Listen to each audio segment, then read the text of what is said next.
You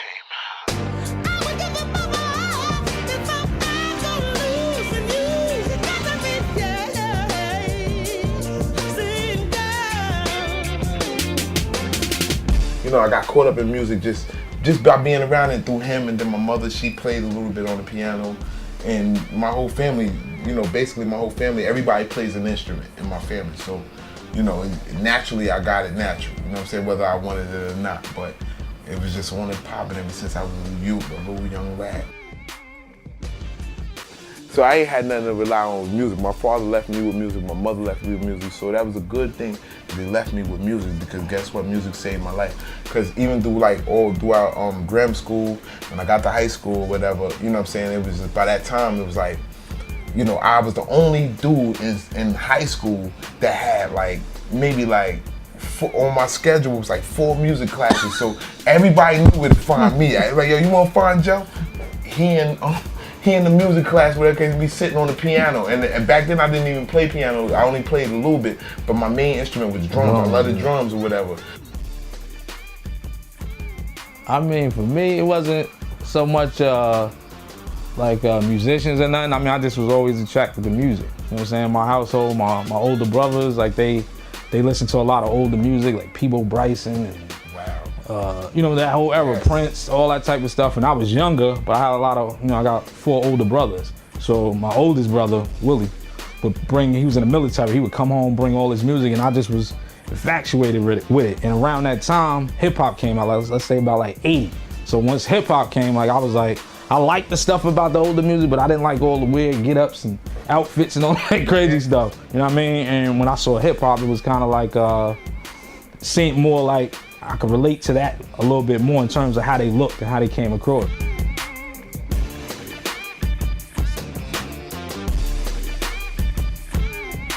I mean, for me, it was an outlet because I grew up in housing projects where it was a lot of extracurricular that you could get into that was kind of crazy.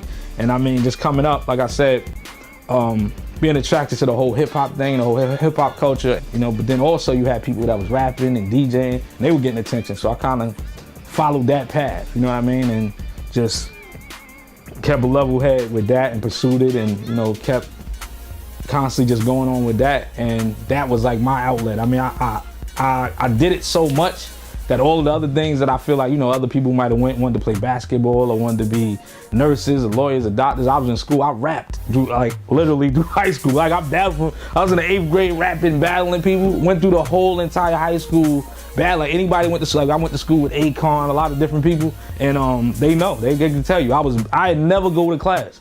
I was in the hallways battling, I was in the auditorium battling, I was in the bathroom battling. I would not go to school, you know what I mean? But not to say don't go to school and do that, but that's just to show you, I was so entrenched and engulfed in that, this was a thing. And I was like, I did it so long and for so long that at a point it was nothing else I could do but music. It had to be rapping, music, something from the music standpoint, because I had so much time put into it.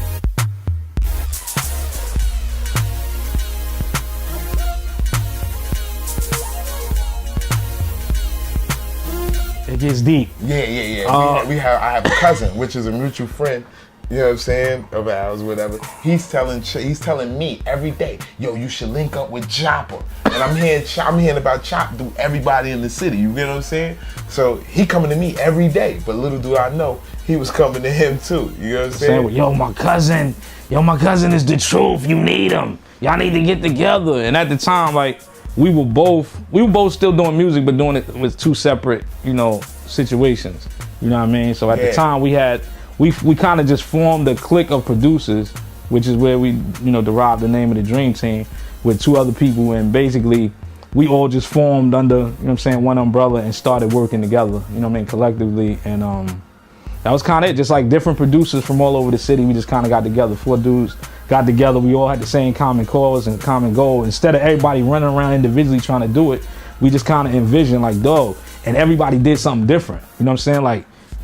At the time, he was 100% just R&B. I was more traditional hip hop, boom bap. We had another kid, Militime. He was more radio kind of popish hip hop, and then you had Sha. Sha was more gritty, you know what I'm saying, more, you know what I'm saying, like a RZA type, you know what I'm saying, producer. Right. So putting all of those entities together and sounds together was like, yo, we could take on any project, we could do anything. You know what I'm saying? You wouldn't have to go to nobody else. You know what I mean? And that's kind of was the, you know, the goal of what we set out to do.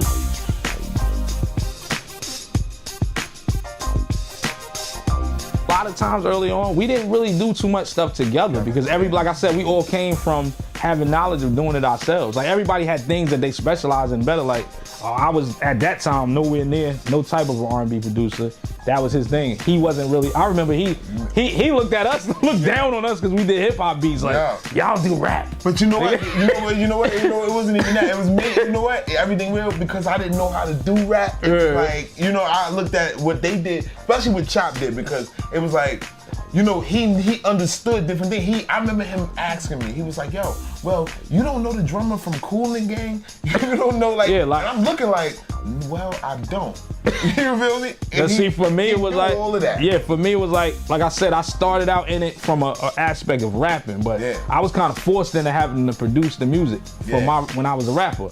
So in the earlier days, everything was sample based. So I looked up, you know, other records that other people sampled. I looked back into older James Brown, Kool and Gang, Earth, Wind & Fire, all these people, and I should study the records because, you know, the musicians in those days sprung out and started their own bands and groups and started out, you know, and a lot of them was hotter than the main artists. Like, you know what I'm saying? You got from, I think out of James Brown band, you got Funkadelic, you got Boosie K, you got all those people that came out of that particular band. So a lot of those musical influences was there. I was into all that. Like, yo, I'm looking at every record on the back. I'm looking at the covers. I'm looking at who did what, who played what instrument. And that's what kind of helped me evolve and from a production standpoint, from a music standpoint. From the time, let's say the time that we formed the whole concept of the Dream Team and with the production and getting like an actual placement industry-wise, I say, time frame, it wasn't really that long. It was a struggle. It happened fast. Yeah, it kind of happened fast as far as us getting together. We all have our own personal long story struggles, but as a collective unit, I said we got together in 98. It was probably 99, the first break. You know what I mean? And I mean, we had put in, basically I felt like we had put in enough local groundwork as a unit to get the name up where everybody knew us and knew what we was doing and what we was trying to do, that we just branched out. You know what I'm saying? And we reached out to some people in New York, and from there things just kind of, you know, took a life of its own.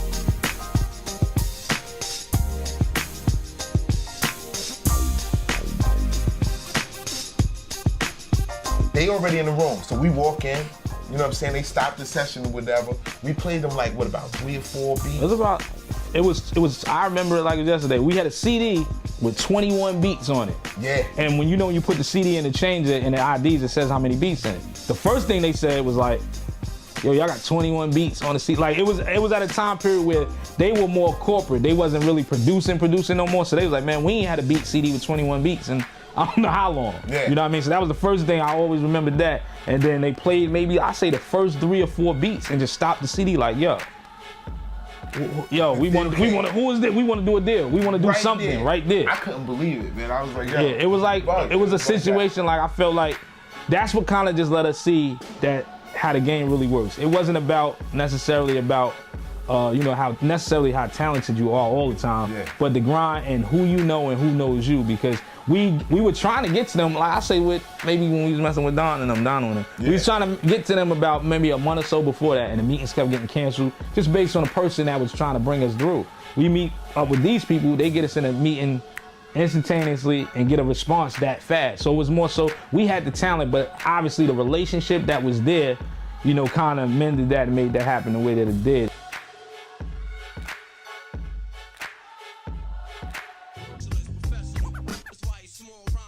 The person that actually brought us to the situation, he had artists, you know what I mean? And that was kind of another thing that we did.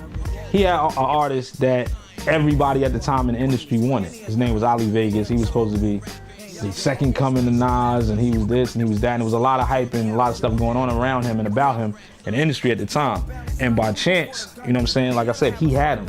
So our idea and concept was, look, he had no demo. He was just going around labels rapping. He didn't have no songs, no nothing. So our concept was, look, we gonna do every song with this dude. We just gonna go and say, no money, no nothing, I don't care. We just gonna record anytime they want us to do it, just to do it, because we had the understanding that when you go take this to all of these people, they're gonna start asking, all right, he's dope, but who's these dudes doing these beats?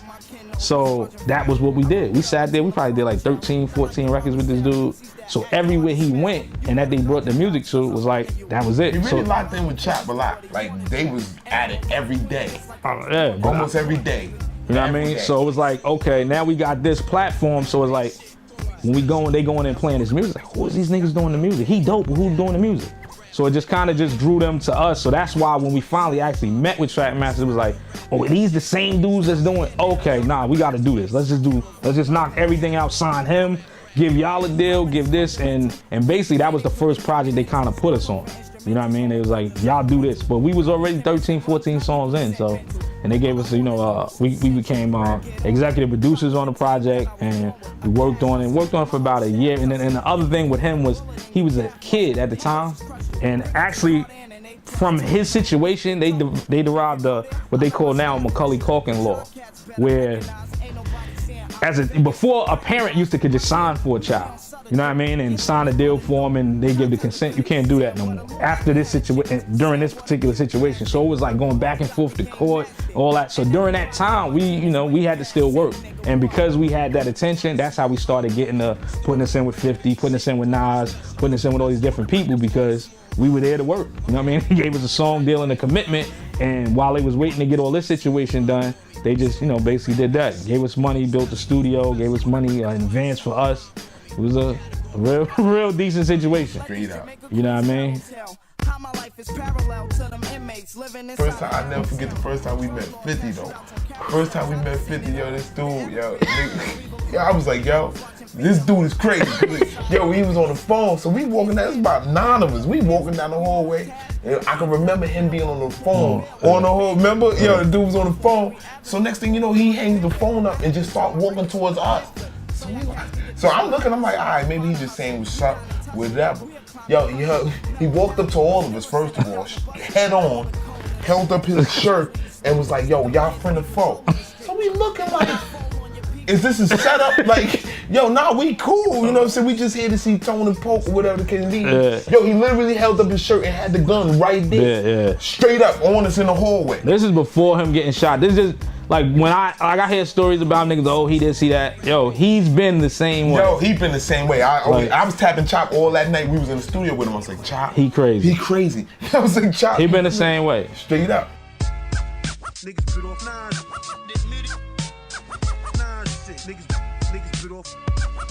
They kept coming in like, yo, this record hot, what's up with the son? He ain't show up. So they go in and 50 lays a hook. And the song is project is too hot. He lays the hook. Niggas is like, oh, that shit is crazy. Nature come in, like, yo, let me get on that. He get on the hook, he does it. And then and they jump in, they do their parts or whatever, and now the record is done. They send the record to Nas, and now he wants to come, oh, I want to do it. Now because they just, they killed him. A lot of people don't know at the time, 50 was running with Nas and them, like, he used to live with him and everything, in his house in Long Island. Like when they was doing the whole QB thing, all that, 50 was a part of their situation. So later on they wound up having beef, but in the earlier stages, he was a part of what he was doing. This was like 99, 2000, and he was a part of that movement or whatever. And so they was always around the studios and different stuff. That record came out of that, and that's how we forged those relationships, because we was always around these people. You know what I'm saying, on a constant basis. We never hit rock, cause then we gonna run up in your spot, scream to get the fuck on the floor. Okay, now the other thing about that record, when he finally does lay his verse, he lays his verse on that record we was talking about, the Too Hot, and he disses our artist, Ali Vegas. Yeah, so he says a line in there dissing Ali, because when, like I told you earlier, Ali, they were trying to make him the next Nas. This is Nas on the ass end, before the Jay-Z battle, before that. So Nas was kind of dying down. So they felt like they had a new version of Nas with him. And somewhere along the lines, it became, Nas took it personal, he had an issue. So I just felt it was weird for you to jump on it. I know why he did it, because Ali did a record with one of his producers, and some kind of, you can kind of feel like he took a shot at Nas. So Nas gets on a record with a record we produced for him and took a shot back at him. So that was it. Then it was like, okay, we're gonna put this record out, we're gonna go with it. We like, all right, cool. He falls out with Nature, and the record never hits the light of day. Instead of just taking Nature off and putting it out with him and 50, he just never did it. So 50 and them took the record and ran with it and started. That's how it even got out. You know what I'm saying? He took the record and put it out. Shout out to him and Shout Money. They took it and put it out and got us some light off of that. And that was it.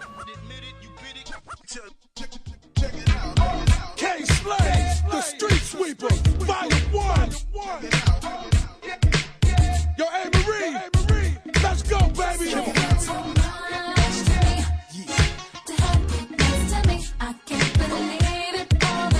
It was a K Slay record for... Too much for me. Yeah, with his album was A. Marie. Originally it was A. Marie, Baby, and Loon. Yeah. Okay. I get a call. They said, oh, they gonna put Nas on the record. So we like, oh, that's dope. Yeah. Get a call from the engineer. He's like, yo, we at the studio. One problem. What? Nas doesn't want Loon on the record. Yo, we like, oh my God. Mind you, this is not even Nas' song. This is K Slay's song. This is not Nas. He's just an artist on the song. He doesn't want him on the record. Okay, cool. That's dope. Whatever you say. So the engineer's like, well, somebody got to get his. Nobody here. No producers. And K Slay not here. So I go over there, get there, and dude is really adamant. Like, he does not want this dude on his record. We like, why? And it's the funniest shit hearing this engineer, remember Glenn? White dude, he's like, yo, yeah. He says Loon isn't gangster. So he doesn't want him on the song. So we bugging like, yo, he can't be serious, be like this. Nah. So I just to make everything smooth before anybody get all out of hand, I'm just like, his real goal was that he had an artist that he wanted to put on the song. So he needed to remove Loon to put him on it. So that's all it was about. I said, let him record him on it, put him on the song. Then when they left, Slay come, we gonna take him off anyway. So they put him on, boom, get there, Slay comes, he flipping. What? This is my record, who is this dude? Everybody's mad. Everybody losing it. So it was like, Everybody. because Slay and Loon had a relationship, they from the same area, they from Harlem, they from the same, like damn near the same block. So it was like, yo, he felt, like he didn't want to take him off. True. But K Slay was on Sony, Columbia at the time, Nas was, and the label felt like we need Nas more than we need Loon on this record. So based on instructions from the label, they took him off. You know what I mean? So now it's missing a slot. Who he used to fill his slot? So I think they said Luda at first. But Luda and Nas had just did they shooting remix. So niggas was like, nah. So at the time, our manager at the time said he'd get Foxy on it.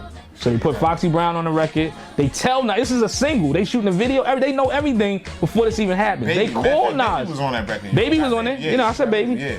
Calls Nas and tells Nas Foxy Brown's gonna be in it because they had their attention. Foxy Brown's gonna be in this record. He like, cool, no problem. 2 weeks before it's time to shoot the video, what Nas said? He ain't doing the video. Why? Yo, because Foxy on the record. Yo, I'm like, yo, come on, man, it's always something. Yo. So this is a single. This is one of a good look for us. We got A. Marie, Baby on the record at the time. They shooting the video. Is popping. We like, yo, we in. Like, yo, this is it, baby. Yeah, we about to get another one. We about to jump off.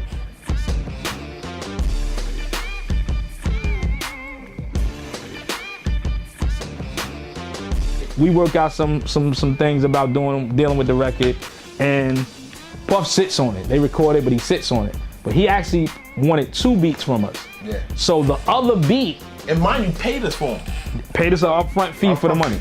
Boom. So now, the other record that we do with him, Nas writes the lyrics for. So when he's in the studio writing lyrics for this song, he hears the I Know I've Been Changed beat. So on the low, he goes behind nigga back to the nigga and says, oh, I want that beat. Time went by. But Nas is like, yo, remember that other beat that y'all did that niggas had for that? I want that. What Puff doing with that? So we don't know. So he's like, look, we'll give you X amount of dollars for it and pay Puff back if y'all get the beat back from him. Now this Puff, how you gonna tell Puff, even if he using it, ain't using it, how you say, yo, you remember that beat? Give me that back, homeboy, give me that back and let me get this boy. So he didn't want it, but the thing was, Nas wanted it for a record with him and Jay-Z. This is the first Nas Jay-Z record ever gonna exist. Yes.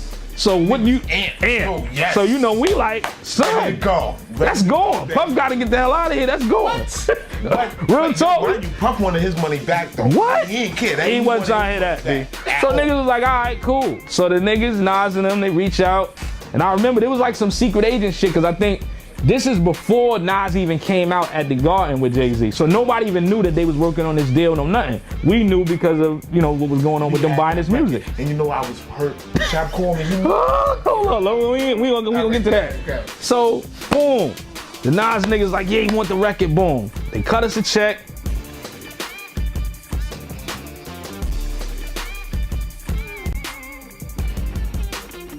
They tell us, oh, you gotta bring the CD. You couldn't even email the beat to the label. You gotta go bring the CD to Jay-Z's office. So we go take the CD to Jay-Z's office. Bang. Okay, about 2 weeks in. Okay, what's going on with this record? What's going on? We popping. Niggas offering us publishing deals, all types of shit behind this one record. And I'm in. Swear to God, we ain't never heard the record. It's recorded, but we've never heard it to this day. They Boom. did the record. Did it, everything. It's called I Know I've Been Changed. So we like, oh, damn. Boom. Then one day. No, wait, no, I was sitting in the pizza parlor. You was like, you called me. I never forget, I was in Bayonne. You said, yo, it's a go. I was in the pizza parlor. I ordered like 3 more slices. Straight up. It's a party, baby. You want a slice? You want a slice? It's going down. Yeah, because we offer this, I'm like I said, they offered us a pub deal, everything. So we like, we good. Money. We're in the money. So I said about 2 months in. It's right before the holidays of Christmas time. I remember the years 05, right before 06 coming in. And no, it's 06 getting ready to come into 07. So I tell him, check this out, what's going on? So I get a call from an engineer, and he's like, yo, y'all on the Nas album? Like, I'm working on this Nas album. I didn't hear none of the music that I heard y'all was doing something. I said, yeah, we got the record with Nas and Jay-Z. So he's like, you sure? Like, yeah, nigga, they recorded it. I got the paperwork, everything for it. Yeah, all right, check this out. LES did the beat for Jay-Z and Nas record. I'm like, so I'm thinking maybe they trying to jack us for the credit. So call back over, speak to my manager. He calls over there, he finds out. Nas is in the studio recording, what's the name of that song? Black Republican, I think. They're in the studio, he's recording his verse. Jay-Z walks in and hears it. Oh, I gotta get on this. Goes in the booth, lays his verse. They do that song. Ours was hot. Yeah, I mean, already know. I don't know what they said on it, but I know our beat was hotter. But definitely. No disrespect to LES, that's my man. But you fuck up my check. He was trying to do a song with him and Will Smith called After School, and he went in the studio. We did it was called something else at first. I think Jawan's song on the hook. It was something else originally. He did it, and that was the thing. He was kind of open to, like, you know, he's LL Cool J, open to multi-platinum selling artist, and he cared about our opinion. We hadn't had no hits, no nothing at this time. We just had good music. But we went in the studio, and it was like he let us do us. He asked for our opinion. He asked for our direction. It wasn't like, I'm gonna go do this and y'all sit y'all asses here. You know what I mean? It was never that. It was always just, man, it was cool. Like, you know what I'm saying? Crazy story was we got to the studio, we wound up, it didn't happen with Will Smith, it wound up being Puffy. So what wound up happening was we got to the studio one day before all of them, and he called up and was like, yo, y'all there? We like, yeah. He's like, okay, well, I need to let y'all know something first. So we like, what? Yo, when Puff get there, when your man Puff get there, don't let your butt get all moist. I'm like, yo, what the fuck is you talking about? Like, what does that mean? First of all, like, you know, basically like, yo, don't get up there and be on this nigga dick when he come, cause this our shit. And that was the whole thing, he embraced us. It wasn't an LL Cool J, it was we the Dream Team, you LL, it was ours. All of this shit we doing is ours. Don't let this nigga come in there, touch no buttons. Don't let this nigga tell you what to do, no nothing. And the thing of it, so I'm already thinking he gonna come in with that shit. Yeah. But another dude, he came in at the level he had the utmost respect, never did nothing crazy, never said nothing crazy. Before he ever touched the button, the funny thing, we in his studio. Everything about it was his. Fuck all that, nigga. It's Puff. Come on, man. Puff. Come on, man. Yo, the dude, before he ever touched anything in the studio, he asked us first. And I'm looking at him like he crazy. Like, exactly, like, you crazy. And the nigga turned to me and was like, what you think about? I'm looking at this nigga like, nigga, what you think? What you mean what I think? Nigga, you Puff. It ain't what I think, it's what you think.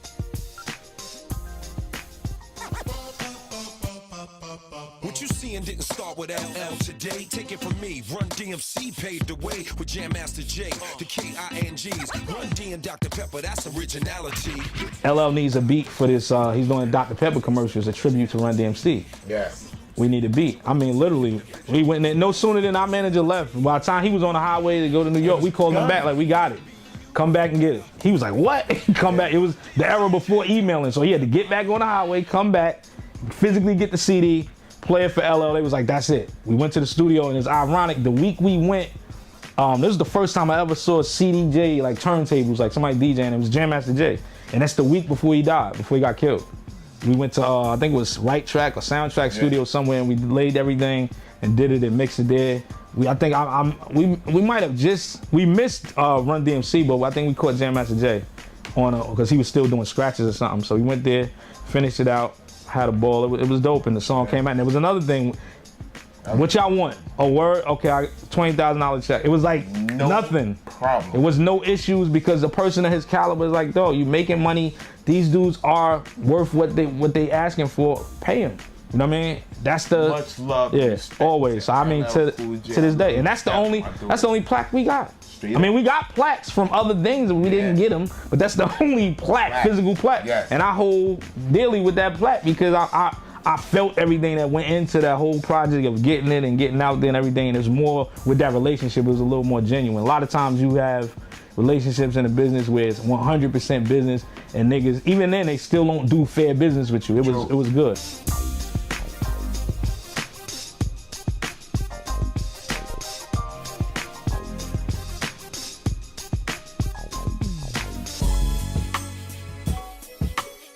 Nas publishing situation, Jay-Z record, that was the breaking point for me. And I was trying to explain to Joe at that time, like, we were, first of all, like I said, we started out as 4 of us. We had already went through a transition where it broke down to just me and Joe. Yeah. You know what I'm saying? So once we got to that point, we were still grinding, doing whatever, but I just got frustrated with the whole way the game was being. It was more of the game than business.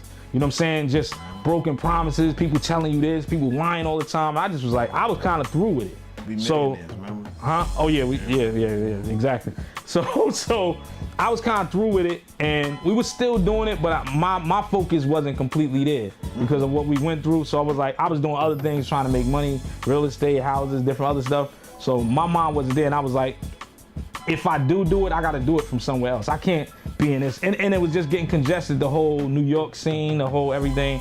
So I was telling him, like, yo, I'm going to Atlanta. And I think they thought I was bugging. But I was like, yo, I'm out. Sure thought he was bugging. A nigga grew up in the city all his life, 30-something years. You moving to Atlanta and do what? You know what I'm saying? So that was kind of my idea, like, yo, I'm out. I'm going to Atlanta. And I really wasn't even pursuing the music when I left to go to Atlanta. It was just like, I'm out. And whatever happened, happened. He stopped with the music for a minute after that. And I was like, yo, all right. All right, what's up, y'all? Next thing you know. And it was like, yeah, we moved to Atlanta, and like Atlanta, it just switched. What was used to be in New York was now in Atlanta. So I moved right into it all over, and you still got that itch, so you're gonna do it. So it's like, always still had equipment, so we just kind of just got back to working and grinded from there. And it was just like starting over though.